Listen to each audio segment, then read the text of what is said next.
وہ ہمارے دادا ابراہیم خلیل اللہ ہجرت کر کے جس سرزمین کی طرف گئے اس سرزمین کا نام فلسطین ہے۔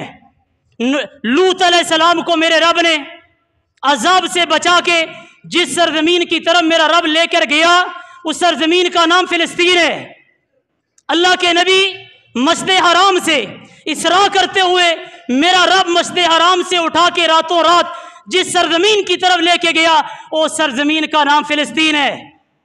اور میرا اللہ کے نبی صلی اللہ علیہ وسلم کو معراج کی رات میں وہ جس سرزمین سے اٹھا کے آسمانوں پہ لے کے گیا اس سرزمین کا نام فلسطین ہے۔ زکریا علیہ السلام کا محراب عبادت خانہ جس سرزمین میں تھا اس سرزمین کا نام فلسطین ہے۔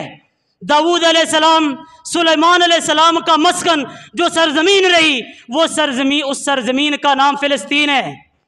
اور ہمارا وہ قبلہ اول نبی کریم صلی اللہ علیہ وسلم نے جس قبلے کی طرف مدینے جانے کے بعد 16-17 مہینے منہ کر کے نماز پڑھی اور وہ ہمارا بیت المقدس جس سرزمین میں ہے اس سرزمین کا نام فلسطین ہے۔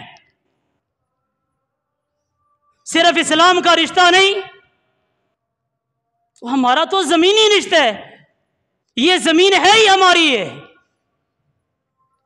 قرآن مجید میں اللہ تعالیٰ نے سورہ اسراء 15واں پارہ پہلی آیت سبحان الذی اسرا بعبدہ لیلا من المسجد الحرام الی المسجد الاقصی الذی بارکنا حولہ، یہ میرے رب کا قرآن ہے جس مسجد اقصی کی برکت کی گواہی فضیلت کی گواہی یہ اللہ کا قرآن دے رہے۔